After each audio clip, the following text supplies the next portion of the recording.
La puerta del Palacio Apostólico se cerró de golpe a las 2:47 de la madrugada, dejando un eco pesado que pareció congelar el aire en el despacho. Adentro, 3 cardenales permanecían inmóviles, fijos los ojos en el escritorio donde descansaba un único documento sin firmar, pero ya impreso en papel con membrete oficial. Cuando el cardenal Sandre lo levantó, sus manos temblaban ostensiblemente. Leyó la primera línea en silencio, levantó la mirada hacia los otros 2 hombres y pronunció un susurro que sonó como una sentencia. Va a destruir todo lo que hemos construido. 700 años de tradiciones desvanecidos con una sola firma, y el Papa León XIV ni siquiera les había advertido lo que planeaba hacer. Lo ocurrido dentro de los muros del Vaticano entre el 1 y el 4 de julio de 2026 quedó registrado no como un escándalo ordinario ni como una crisis común, sino como el momento en que un solo hombre decidió que una estructura más antigua que el propio palacio, más vieja que las murallas y anterior a la existencia misma de la Ciudad del Vaticano, debía morir. El quiebre comenzó formalmente la noche del 30 de junio con una llamada telefónica. El Papa León XIV se encontraba solo en su estudio privado, en el 3er piso de la Casa Santa Marta, la residencia donde había decidido habitar desde su elección en mayo de 2025, rechazando los grandes apartamentos papales, un gesto que ya había generado sospechas en la curia. A las 9 de la noche, el pontífice marcó el número del arzobispo Giovanni Ferrara, responsable de la Oficina de Supervisión Financiera del Vaticano durante los últimos 11 años, un hombre que conocía cada cuenta y cada transferencia oculta. La orden del Papa fue directa. Exigió todos los registros financieros del Instituto para las Obras de Religión sobre su mesa a la mañana siguiente. Ante la advertencia de Ferrara de que tales documentos estaban protegidos por el secreto pontificio, la respuesta de León XIV clausuró cualquier espacio de negociación con una frase lapidaria. Sé perfectamente bajo qué están, por eso mismo llamo. El secreto pontificio terminará esta semana. En el entramado de la Santa Sede, el secreto pontificio no es una simple directriz, sino el escudo más poderoso del sistema. Un juramento sagrado de silencio institucionalizado cuyo quebrantamiento conlleva la excomunión inmediata. Codificado originalmente bajo el Papa Clemente V en el Concilio de Viena en 1312, y ratificado por sucesivos pontífices modernos como Pío X, Juan Pablo II, Benedicto XVI y Francisco, el sistema central había permanecido intacto. Sin embargo, León XIV no buscaba reformarlo, sino abolirlo por completo, ejecutando un plan que maduró en la soledad de Santa Marta tras leer los informes confidenciales recibidos al asumir su pontificado. Al amanecer del 1 de julio, a las 6:15 de la mañana, el arzobispo Ferrara ingresó a Santa Marta acompañado por 2 asistentes que cargaban cajas selladas con los resúmenes financieros de los últimos 20 años, carteras de inversión, propiedades inmobiliarias y transferencias a Suiza, Luxemburgo y las Islas Caimán. Sentado frente a un café negro, el Papa comenzó a revisar los folios en silencio. Tras confrontar a Ferrara, León XIV desnudó la función real que habían tenido las auditorías limitadas del pasado, concluyendo que los auditores no habían sido tales, sino testigos silenciados por el propio régimen del secreto. La investigación interna reveló que la opacidad institucional no solo resguardaba transacciones financieras dudosas, como un envío de $47 millones a Panamá en 2014 o transferencias opacas en Londres e Italia, sino algo mucho más profundo y humano, el archivo restringido de acciones de personal. Allí se detallaba el historial de 37 miembros del clero reasignados de diócesis y países entre 2002 y 2018 tras denuncias e investigaciones internas. Un patrón sistemático de ocultamiento protegido por el secreto pontificio. A las 3 de la tarde de ese mismo 1 de julio, el cardenal Pietro Moretti, secretario de Estado, fue convocado de urgencia al despacho papal. Sobre la mesa encontró un borrador impreso en papel color crema con el sello papal, el motu proprio de Veritate Ecclesiae. Mientras Moretti leía los artículos que abolían el secreto en las finanzas, abrían los archivos de abusos desde 1950 a una comisión independiente y retiraban la confidencialidad en los procesos diplomáticos y disciplinarios.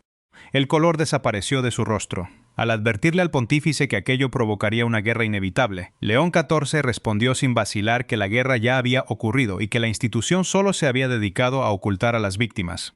La filtración interna comenzó esa misma noche por los pasillos de la Secretaría de Estado, alcanzando a 14 altos cargos antes de la medianoche y activando una resistencia inmediata liderada por sectores tradicionalistas que veían en el documento una entrega de la soberanía eclesial ante los poderes seculares. El conflicto institucional definitivo quedó planteado la mañana del 2 de julio en la Sala Bolonia, donde el Papa reunió a 12 cardenales de diversas tendencias para comunicarles una decisión irrevocable, afirmando que no portaría el peso de un sistema que mutó de proteger la fe a proteger la estructura. El choque directo de visiones en esa mesa dejó en evidencia la fractura. Mientras unos cuestionaban los tiempos del cambio y el impacto de la apertura de los archivos, el pontífice sentenció que las víctimas nunca tuvieron el lujo del tiempo. La tensión en el aula llegó a su punto más alto cuando un cardenal norteamericano le preguntó directamente si estaba preparado para la inundación que provocaría la salida a la luz de los expedientes secretos, obligando al Papa a fijar su postura ante un abismo irreversible. No temía las inundaciones, sino al momento en que el agua no tuviera hacia dónde ir. La tarde del 2 de julio expuso la verdadera magnitud de la grieta institucional cuando la resistencia interna abandonó los susurros para adoptar la forma de la estrategia legal y teológica. El cardenal Gerhard Müller distribuyó un memorando privado a un selecto grupo de purpurados europeos, un documento que pretendía frenar el avance del Papa León XIV mediante una advertencia severa. Müller sostenía que la abolición del secreto pontificio no constituía un mero cambio de política, sino un asalto directo a la soberanía eclesial de la Santa Sede. En su argumentación, equiparaba la medida a despojar a una nación de su inteligencia clasificada, alertando que la nueva transparencia dejaría a los cardenales en funciones a merced de fiscales seculares en tribunales de Alemania, Australia y Estados Unidos. El texto concluía con una premisa rígida que resumía el pensamiento del aparato defensivo. Una iglesia sin secretos es una iglesia sin soberanía. La respuesta del pontífice, al ser informado del documento, desarmó la lógica del memorando al desplazar el eje del debate desde el poder hacia la integridad, señalando de manera escueta que la soberanía requería ante todo autoridad moral. Mientras las oficinas del Vaticano se sumían en una parálisis tensa y los rumores comenzaban a inundar las agencias de prensa internacionales, León XIV pasó la noche en absoluta soledad, cenando de forma austera y rezando en su capilla privada.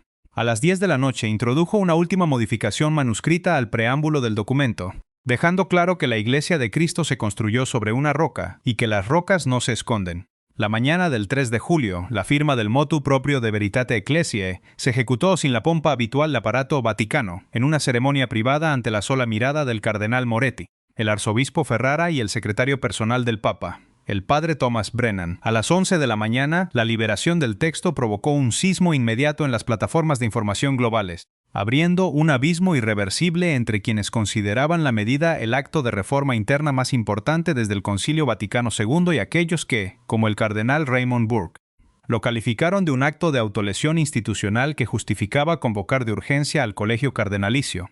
Pero el verdadero choque con la maquinaria sistémica ocurrió pocas horas después, cuando un sobre sellado llegó a la oficina de prensa del Vaticano dirigido al pontífice. 11 cardenales firmantes desafiaron formalmente la autoridad legislativa del Papa, exigiendo la suspensión inmediata del decreto y su remisión a la Congregación para la Doctrina de la Fe. Al revisar el documento en su escritorio, León XIV confrontó la frialdad numérica de la disidencia con su secretario, al notar que 215 cardenales no habían firmado la protesta. Tomó su pluma y redactó una única línea en el reverso del sobre para ratificar que el documento se mantenía en firme. La resistencia del sistema no tardó en manifestarse a través de la burocracia y la inacción deliberada. En el Palacio de la Cancillería, el recién creado equipo de la Oficina de Transparencia topó de inmediato con el obstruccionismo de la vieja curia. 2 altos monseñores de la Secretaría de Estado comenzaron a retrasar sistemáticamente la entrega de los expedientes archivados, alegando problemas logísticos, falta de espacio, índices perdidos y documentos dañados. Su objetivo real era dilatar el proceso con la esperanza de desgastar la determinación papal. Al enterarse del bloqueo la noche del 3 de julio, León XIV no emitió un decreto ni recurrió al teléfono. Caminó personalmente y sin escoltas a las 8 de la noche hasta las oficinas de la Secretaría de Estado, vistiendo su sotana blanca ordinaria.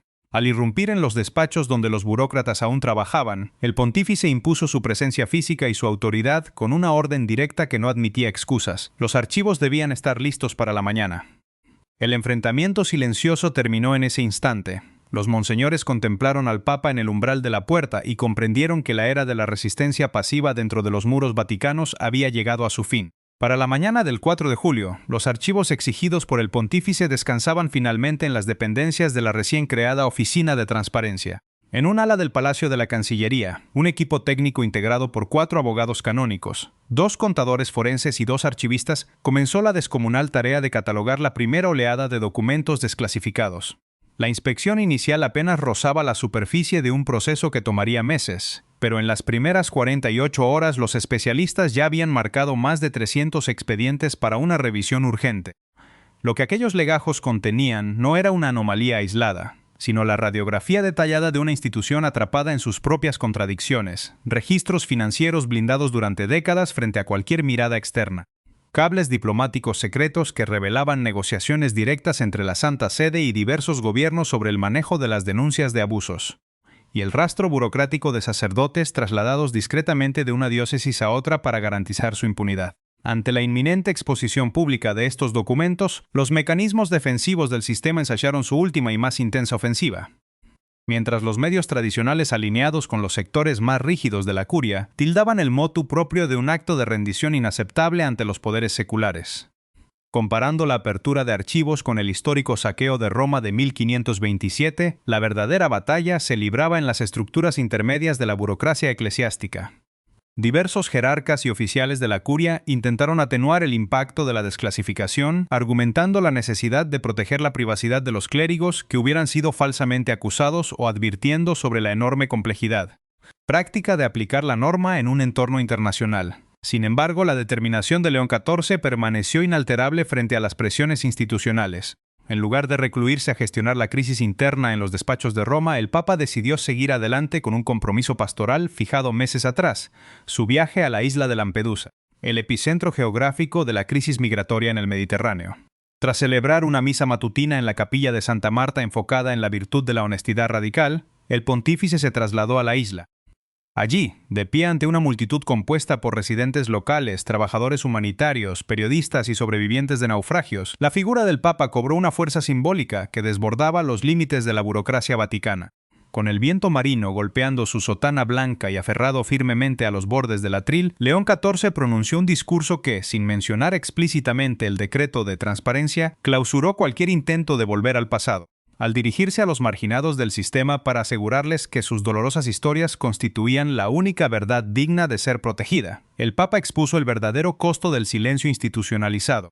Reconoció públicamente el dolor que causaba ver a una estructura preferir la opacidad antes que la honestidad, declarando ante el mundo que el precio pagado por las víctimas, por la Iglesia y por la sociedad ya era demasiado alto.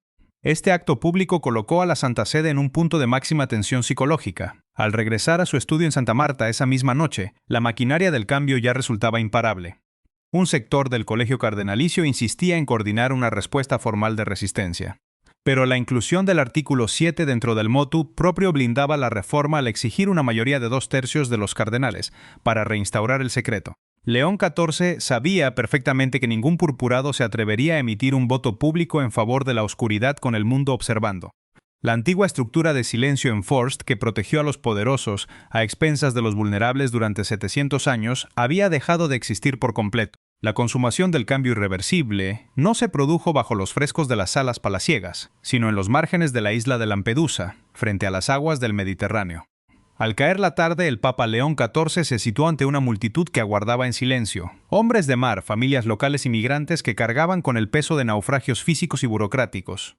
La atmósfera del espacio se volvió densa, cargada por un viento marino constante que sacudía los bordes de su sotana blanca. El pontífice no necesitó aludir directamente al texto legal del motu propio firmado en Roma. Sus manos aferradas firmemente al atril y la fijeza de su mirada transmitían que el andamiaje de ocultamiento del pasado estaba formalmente clausurado. Sus palabras desmontaron la lógica del sistema con una sencillez cortante al dirigirse a los desposeídos para asegurarles que, aunque el mundo secular o eclesiástico les ordenara esconderse bajo el pretexto de que sus historias eran demasiado inconvenientes o peligrosas, sus vidas constituían la única verdad que la Iglesia estaba obligada a salvaguardar. La densidad psicológica del momento se profundizó cuando el Papa hizo una pausa prolongada, permitiendo que el rumor del mar llenara el vacío. Con la voz atenuada por la gravedad de quien asume una culpa institucional, reconoció saber perfectamente lo que significaba que una estructura eligiera el silencio por encima de la honestidad. Al declarar solemnemente que el costo de esa protección corporativa había sido demasiado alto para las víctimas, para sus hijos y para el mundo, León XIV despojó al sistema de su máscara de infalibilidad y prudencia diplomática. La reacción de los presentes reflejó el impacto de una verdad viva que quebraba siglos de distancia jerárquica. En la primera fila, una mujer eritrea que había sobrevivido a la pérdida de su embarcación 3 años atrás se cubrió el rostro con las manos mientras las lágrimas se abrían paso, rota por el reconocimiento oficial de su... A su lado, un viejo pescador de Lampedusa, habituado a rescatar cuerpos del agua durante más de una década, permaneció con los brazos cruzados y la mandíbula tensa, asintiendo lentamente en un gesto de muda validación. Este acto de honestidad desarnada expuso el defecto fundamental de la vieja curia, la creencia de que la soberanía espiritual dependía de la opacidad. Al descentrar el poder de la institución y devolverlo a la experiencia humana sufriente, el Papa ejecutó el verdadero manifiesto de su pontificado, demostrando que la Iglesia no se sostenía sobre el silencio en force de sus archivos, sino sobre la realidad de sus fieles. Mientras la plaza de Lampedusa asimilaba el peso de un discurso que las agencias internacionales ya transmitían a cada rincón del planeta, la fractura interna en Roma se volvía definitiva.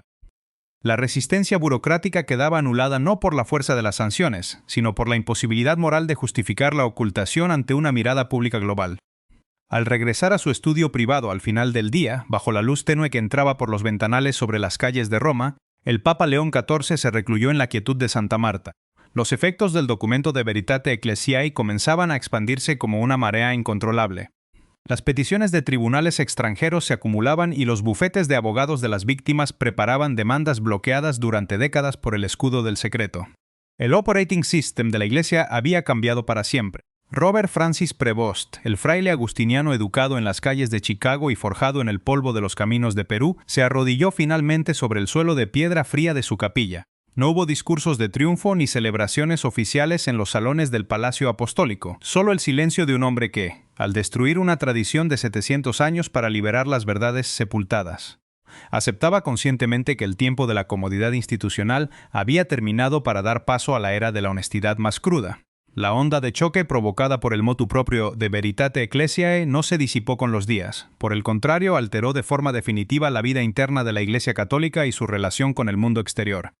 En los tribunales y las fiscalías de múltiples países se desató una actividad sin precedentes. Equipos legales en al menos 6 naciones comenzaron a tramitar solicitudes de acceso formal a los archivos confidenciales de abusos, mientras que diversas instituciones académicas de prestigio internacional peticionaron a la Santa Sede la apertura total de sus registros diplomáticos. Dentro de los propios muros vaticanos, el cambio cultural fue inmediato y severo. Los funcionarios de la curia romana, que habían cimentado sus extensas carreras bajo la premisa de que los asuntos internos eran sagrados e intocables, se vieron de pronto obligados a rendir cuentas y responder preguntas que nadie se había atrevido a formular en 7 siglos. El andamiaje del silencio institucionalizado se había desmoronado, obligando a los burócratas a adaptarse a la nueva realidad, a oponer una resistencia estéril o, en muchos casos, a presentar sus renuncias irrevocables. Sin embargo, la transformación más profunda y significativa de esta histórica decisión no se midió en los despachos gubernamentales ni en los grandes titulares de la prensa, sino en el ámbito local de las comunidades parroquiales. En pequeñas iglesias de diversos continentes, los sacerdotes ordinarios experimentaron un alivio largamente postergado. En Dublín, un párroco le confesó a su congregación durante la misa dominical que, por primera vez en su vida, sentía que la Iglesia decía la verdad sobre sí misma, devolviéndole una esperanza perdida. A miles de kilómetros de distancia, en una humilde parroquia de Lima, Perú, las palabras del texto papal cobraron una dimensión cotidiana cuando un sacerdote fijó una copia en español del decreto en el tablero de anuncios del templo, anotando al pie una sentencia definitiva: la verdad nos hará libres. Para los personajes que habían cargado en secreto con las omisiones del viejo sistema, la caída del secreto pontificio representó la disolución de un peso insoportable. Un obispo jubilado en Filipinas decidió romper su propio silencio, enviando una carta personal de 2 páginas dirigida al Papa León XIV, donde revivía con dolor los hechos de 1998, un caso de abuso en su diócesis que la jerarquía de Roma le ordenó manejar internamente bajo el blindaje del secreto, resultando en el traslado del sacerdote implicado y el desamparo absoluto de la víctima. Al escribirle al pontífice para agradecerle el fin de ese engranaje perverso, el anciano obispo reconoció la culpa de haber obedecido a un sistema que estaba profundamente equivocado. Cuando el sol se ocultó por completo sobre la jornada del 4 de julio de 2026, la realidad de la Iglesia Católica ya pertenecía a una era distinta, definida no por la creación de una estructura nueva, sino por la demolición deliberada de un mecanismo antiguo que protegió históricamente a los poderosos a expensas de los desvalidos. Sentado a solas en la penumbra de su estudio privado en la Casa Santa Marta, León XIV desdobló la carta del obispo filipino, leyéndola con parsimonia antes de guardarla con cuidado en el cajón de su escritorio. El hombre que una vez fue el niño del sector sur de Chicago, el fraile agustiniano habituado al polvo de las misiones peruanas y el cardenal silencioso que jamás buscó la notoriedad pública, cerró los ojos y permaneció inmóvil en la quietud de la noche romana. Sabía que abrir los archivos era solo el primer paso de un proceso doloroso y que confrontar públicamente el contenido de esos legajos, desprovisto de los antiguos privilegios corporativos, requería un tipo de fortaleza ajena al cálculo político. La historia humana personal con la que todo comenzó regresaba a su centro en el silencio de esa habitación, despojada de las fachadas oficiales del Palacio Apostólico. Los 700 años de tradición de opacidad corporativa habían concluido de manera irreversible por la determinación de un pontífice que no buscó la comodidad de la púrpura, sino la honestidad más cruda, devolviendo a la institución su verdadera dimensión moral ante la historia.